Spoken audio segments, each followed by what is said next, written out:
Dicen que todo el universo tiene un patrón. Las estrellas siguen trayectorias precisas. Las olas obedecen ritmos invisibles. Y los átomos, en su danza microscópica, parecen moverse con la exactitud de un reloj cósmico. Pero, ¿y si te dijera que hay algo en los números que parece escapar a todo patrón? Algo tan simple de definir y tan imposible de dominar. Son los números primos, aquellos que solo se dividen entre sí mismos y el número 1, el 2, el 3, el 5, el 7, el 11, números aparentemente dispersos, caprichosos, sin un orden visible. Y sin embargo, escondidos entre ellos, los matemáticos han buscado, por más de 2000 años, el secreto del orden oculto del universo.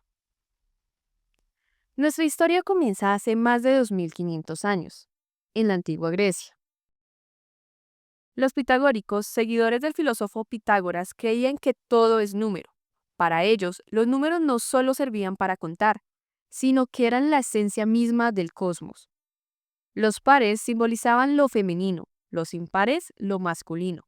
La armonía de las cuerdas musicales se explicaba con proporciones numéricas, y los números primos eran considerados los átomos de los números, los elementos puros que no podían descomponerse más. Pero fue Euclides de Alejandría, alrededor del año 300 a.C., quien dio el primer gran paso. En su obra monumental, Los Elementos, Euclides demostró algo que parece obvio, pero cuya profundidad sigue siendo asombrosa. Existen infinitos números primos. ¿Cómo lo probó? Imagina que crees haber listado todos los primos existentes. Tomas su producto y le sumas 1. Ese nuevo número no puede ser divisible por ninguno de los primos anteriores, lo que significa que debe ser primo o divisible por un nuevo primo.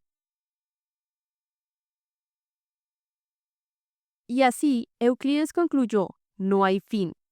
El océano de primos es infinito. Pocos años después, Eratóstenes de Cirene, otro sabio griego, ideó una herramienta brillante, la criba de Eratóstenes. Un método para descubrir los primos eliminando los múltiplos de cada número. 1 a 1. Un algoritmo que 2000 años después sigue siendo enseñado en las escuelas. El primero, podríamos decir, en pensar como un programador. Tras la caída de Grecia y Roma, Europa cayó en una larga noche intelectual. Pero las matemáticas sobrevivieron gracias a los sabios del mundo islámico.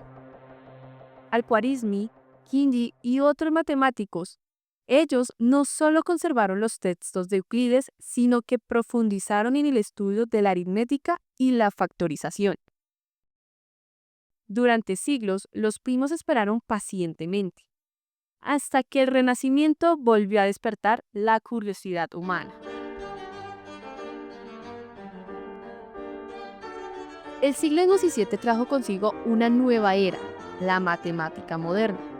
Los números ya no eran solo curiosidades filosóficas, sino territorios por explorar.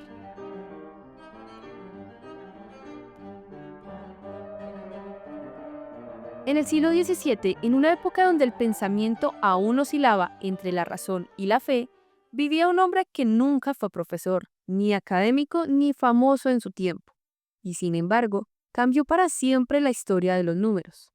Su nombre era Pierre de Fermat, un jurista en el sur de Francia, apasionado por las matemáticas. De día juzgaba pleitos, de noche escribía teoremas. Sus ideas viajaban por Europa, no en los libros, sino en cartas que enviaba a otros matemáticos, Pascal, Mersenne, Descartes. Fermat nunca publicó un tratado formal, y quizás por eso su figura creció rodeada de un aura de misterio y genialidad.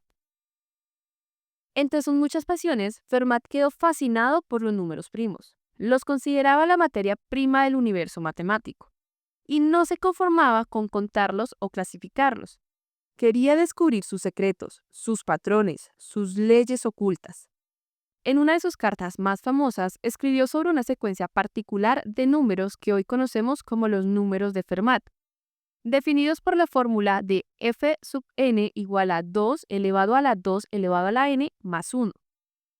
Cuando n es igual a 0, el resultado es 3. Cuando n es igual a 1, es 5. Luego 17, luego 257, 65.537. Todos ellos números primos. Fermat, al mirar esa regularidad y con su habitual audacia, escribió: todos los números de esa forma son primos.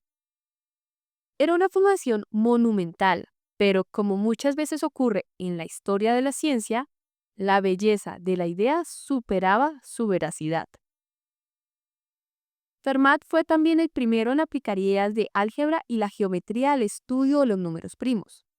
Propuso lo que hoy conocemos como el pequeño teorema de Fermat, una joya de la aritmética modular. Si tomas cualquier número a, lo elevas a la potencia de p-1 y divides entre p, el residuo siempre será 1. Esta propiedad no solo fue una curiosidad teórica. Siglos después, se convirtió en la base de los sistemas modernos de criptografía, usados para proteger contraseñas, transacciones bancarias e información digital. Fermat, sin saberlo, había anticipado uno de los pilares de la ciberseguridad. Pero si algo inmortalizó su nombre, fue su misteriosa nota al margen del libro de la aritmética de Diofanto. Allí escribió una frase que estremecería a generaciones enteras. He descubierto una demostración verdaderamente maravillosa en esta proposición, que este margen es demasiado estrecha para contener. Hablaba del que luego sería conocido como el último teorema de Fermat, según el cual no existen números enteros positivos x, y y z que cumplan con x a la n más y a la n es igual a z a la n, para ningún exponente n mayor a 2. Durante más de 350 años, este enigma resistió todos los intentos de prueba, hasta que en 1994 el matemático Andrew Wiles lo demostró usando herramientas matemáticas que Fermat jamás conoció. Y sin embargo, la idea de que los números esconden una estructura profunda, elegante e invisible seguía allí, intacta. Fermat nunca cobró un sueldo por sus descubrimientos. Nunca enseñó en una universidad ni buscó fama. Sus teoremas, muchos escritos apresuradamente en márgenes o cartas, sobrevivieron siglos. Él no sabía que su trabajo con los primos inspiraría a Euler, a Gauss, a Riemann, ni que su pequeño teorema se usaría para proteger los secretos digitales de millones de personas.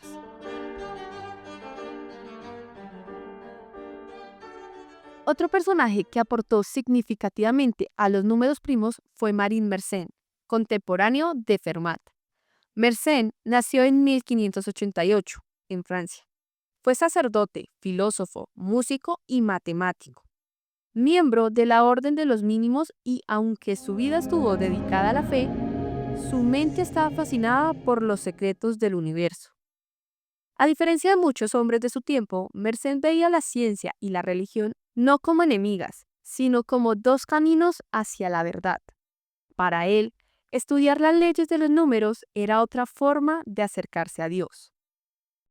Entre sus muchos intereses hubo uno que lo obsesionó: los números de la forma 2 elevado a la p menos 1. Cuando el exponente p es primo, el número resultante puede ser primo también. Por ejemplo, 2 elevado a la 2 menos 1 es igual a 3. 2 elevado a la 3 menos 1 es igual a 7. Si lo elevamos a la 5 nos da como resultado 31 y a la 7 es 127. Estos números eran especiales. Crecían con una rapidez asombrosa y, por su forma, eran más fáciles de manipular en los cálculos de la época. Mersenne los estudió con minuciosidad y propuso una lista de exponentes p que creía generaban primos. Esa lista, publicada en 1644, incluía los valores de p, 2, 3, 5, 7, 13, 17, 19, 31, 67, 127 y 257. Durante siglos, esta lista sería conocida como la conjetura de Mersenne. Mersenne no sabía aún que su trabajo estaba creando una de las estructuras más profundas de la teoría de números. Los números de la forma 2 elevado a la p menos 1 se conocen hoy como los números primos de Mersenne y poseen una propiedad extraordinaria. Son los únicos números que pueden generar los llamados números perfectos pares, es decir, aquellos que son iguales a la suma de sus divisores propios. Por ejemplo, el número 28. Y 28 está directamente relacionado con el primo de Mersenne, 2 elevado a la 3 menos 1 igual a 7. La fórmula que conecta ambos conceptos fue descubierta por Euclides, pero Mersenne fue quien dio el impulso moderno para estudiarla. Más tarde, Euler demostraría que todo número perfecto par puede obtenerse a partir de un número primo de Mersenne.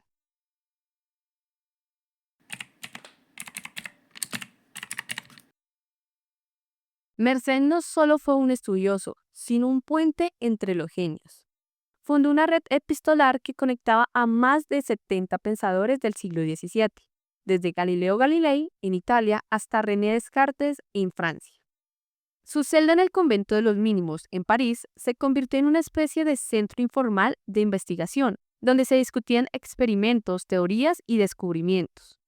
Gracias a él, Europa entró en una nueva era de colaboración científica, una precursora de las academias modernas.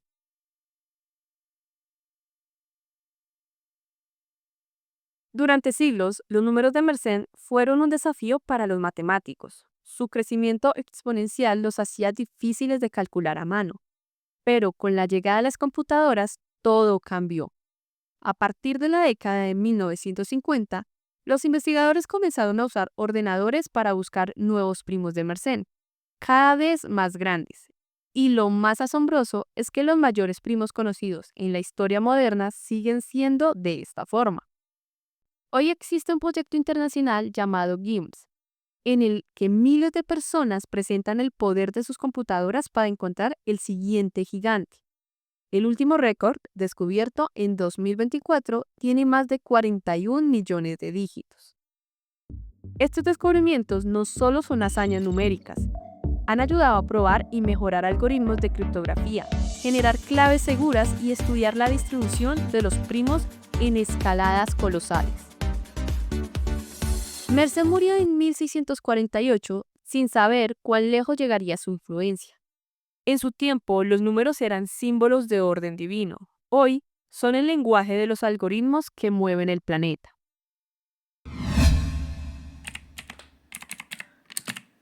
Imagina un hombre que podía ver las matemáticas donde otros solo veían caos.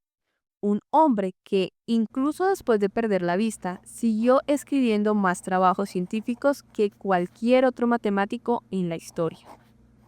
Ese hombre fue Leonhard Euler, el genio suizo que logró conectar la aritmética pura con la geometría, el álgebra y el análisis, construyendo los cimientos de la matemática moderna.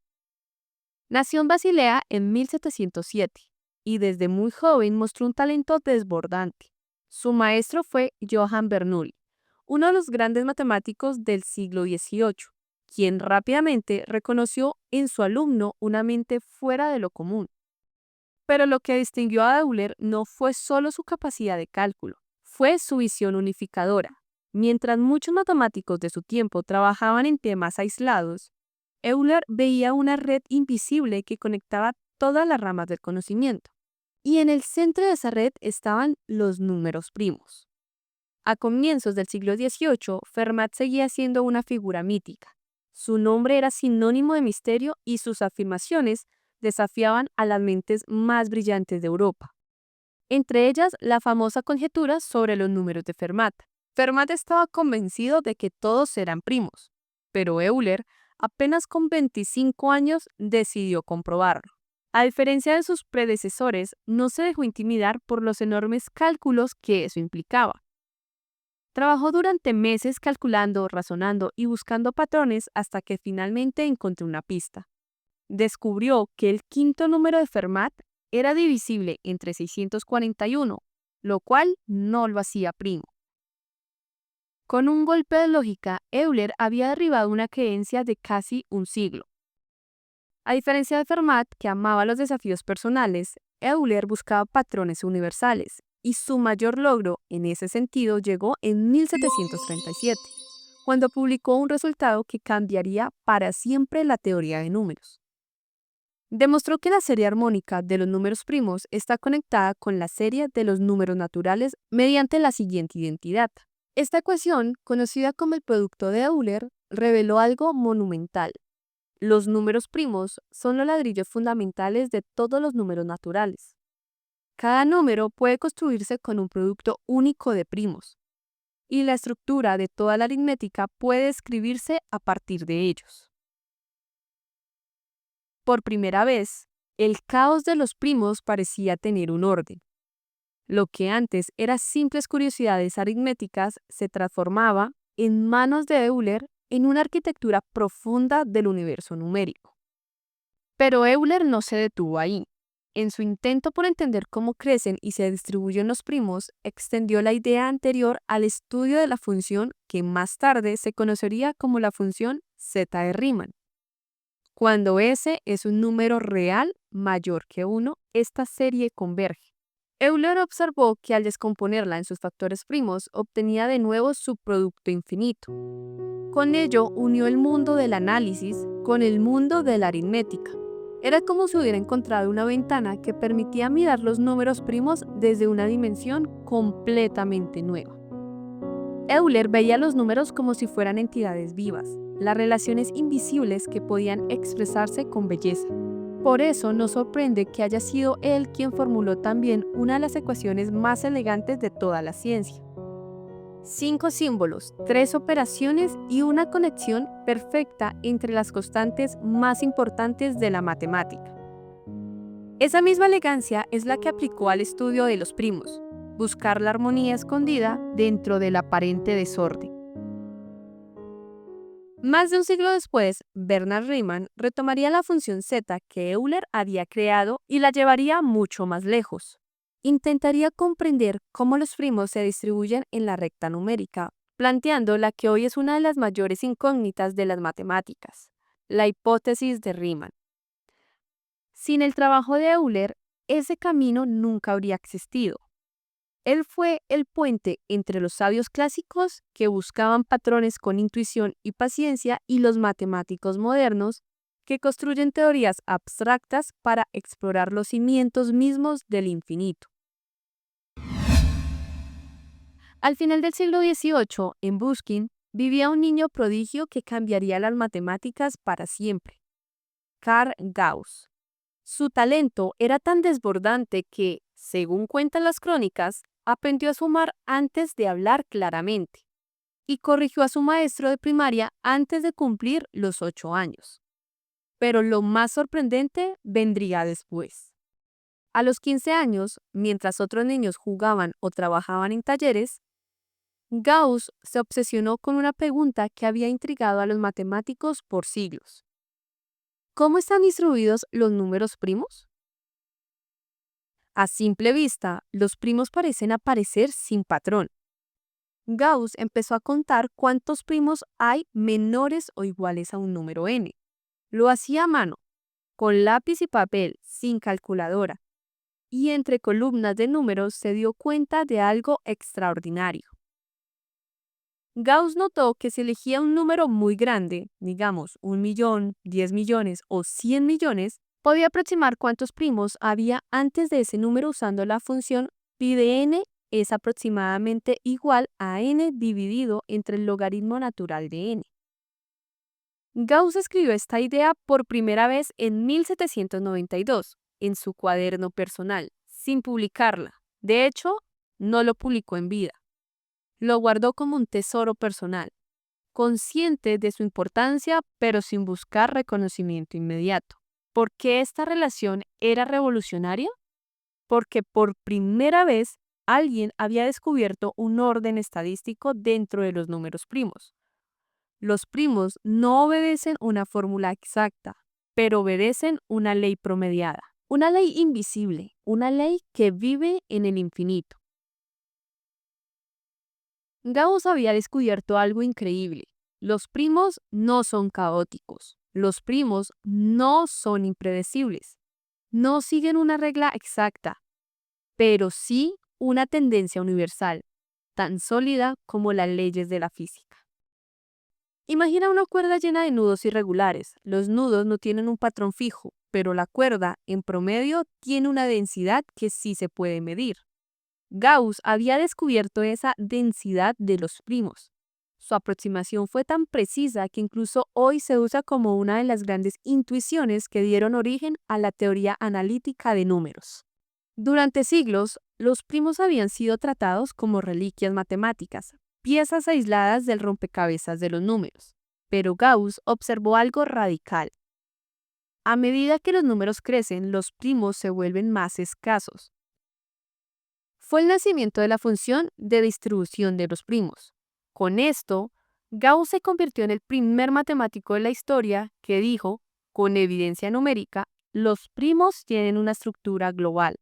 Este pensamiento sería la semilla que inspiraría décadas más tarde a Riemann, quien llevaría esta idea al siguiente nivel.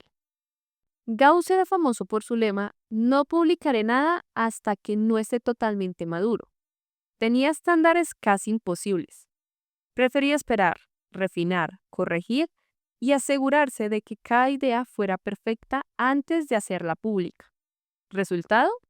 Cuando murió, se encontraron cuadernos llenos de teorías adelantadas un siglo a su tiempo. Entre ellas, la primera especie de lo que hoy llamamos el teorema de los números primos. Aunque fueron otros matemáticos quienes lo demostraron formalmente, la intuición original fue de Gauss cuando aún era un adolescente. Alemania, 1859. Un matemático tímido, enfermo y profundamente introspectivo entra a la Academia de Ciencias de Berlín para presentar un artículo de apenas 8 páginas. Su nombre es Bernhard Riemann. No era popular como Gauss, ni prolífico como Euler, ni provocador como Fermat. Riemann era un pensador silencioso. Veía la matemática como un paisaje espiritual lleno de dimensiones ocultas y curvas que nadie más imaginaba. Pero ese día, con ese artículo minúsculo, cambiaría para siempre la comprensión humana de los números primos. Riemann sabía que Gauss, a los 15 años, había descubierto la fórmula aproximada que describe cuántos primos hay antes de un número n. Esa idea había hecho sospechar que los primos no eran caos puro, sino que seguían una estructura profunda. Pero faltaba algo enorme. ¿Por qué esa fórmula era tan precisa? ¿De dónde salía ese patrón? Y aquí es donde Riemann hace algo que nadie esperaba. En vez de buscar una fórmula aritmética como habían hecho todos durante 2000 años, decidió estudiar los primos desde el análisis complejo. Una rama de las matemáticas que trabaja en el plano con 2 dimensiones, una real y una imaginaria. Riemann comprendió una verdad casi musical. Para entender el ritmo de los números primos, había que escuchar la vibración de una función más profunda. Esa función era la zeta de Riemann. Euler había descubierto la versión inicial, pero Euler solo la estudió cuando S es un número real mayor que 1. Riemann, en cambio, decidió extenderla a todo el plano complejo, es decir, estudiarla cuando S tiene parte real y parte imaginaria. Este salto no fue solo técnico, fue conceptual, fue como pasar del dibujo a la escultura. Y aquí ocurrió algo extraordinario.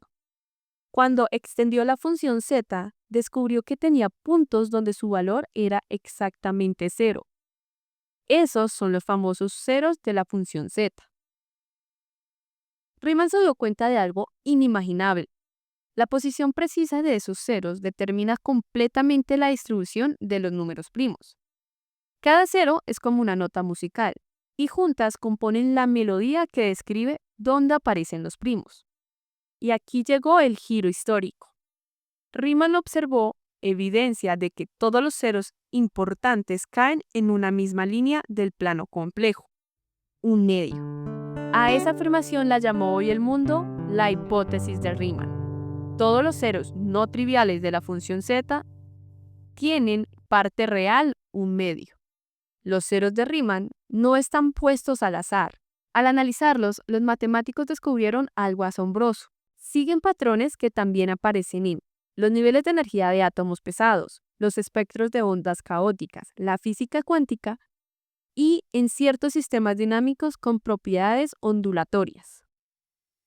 Riemann murió joven, a los 39 años. Su artículo quedó como una especie de manuscrito sagrado, 8 páginas, sin demostrar completamente su intuición, con frases como «es muy probable que todos los ceros se encuentren en la línea un medio». Y desde 1859 nadie ha podido demostrarlo, ni siquiera las supercomputadoras del siglo XXI. Lo único que se ha confirmado es que los primeros billones de ceros están todos sobre esa línea. Con la llegada de las computadoras en el siglo XX, los números primos encontraron un nuevo propósito: proteger la información. El sistema descifrado RSA, por ejemplo, se basa en el hecho de que es más fácil multiplicar dos primos grandes, pero extremadamente difícil descomponer el resultado. Esta propiedad, conocida como factorización, es la base de la seguridad en Internet, las tarjetas bancarias y la comunicación digital moderna. Hoy, proyectos como GIMP utilizan millones de computadoras conectadas en red para encontrar los primos más grandes jamás descubiertos. Con decenas de millones de dígitos, cada descubrimiento es celebrado como un logro científico y también como un recordatorio. Incluso en la era de la inteligencia artificial, los primos siguen resistiendo el total dominio humano. Los matemáticos saben que hay infinitos primos, pero aún no comprenden cómo se reparten. No se sabe si existen infinitos primos gemelos, como 11 y 13 o 17 y 19. Ni si existe un patrón oculto, un orden secreto. Y esa incertidumbre es quizás lo que hace tan bella esta búsqueda.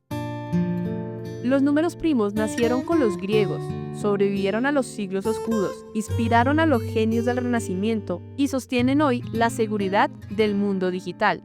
Y sin embargo, siguen siendo un misterio. No tienen patrón visible, pero están en todas partes. En la música, en la biología, en la física cuántica, en la estructura de los cristales e incluso en la distribución de los pétalos de una flor. Cada vez que creemos entenderlos, se escapan un poco más, como si la naturaleza hubiera dejado en ellos una firma indescifrable. Tal vez los números primos sean más que una curiosidad matemática. Tal vez sea un mensaje, una clave, una invitación a mirar el universo con otros ojos. Un recordatorio de que incluso en lo más simple, un número indivisible, puede esconderse el mayor de los misterios.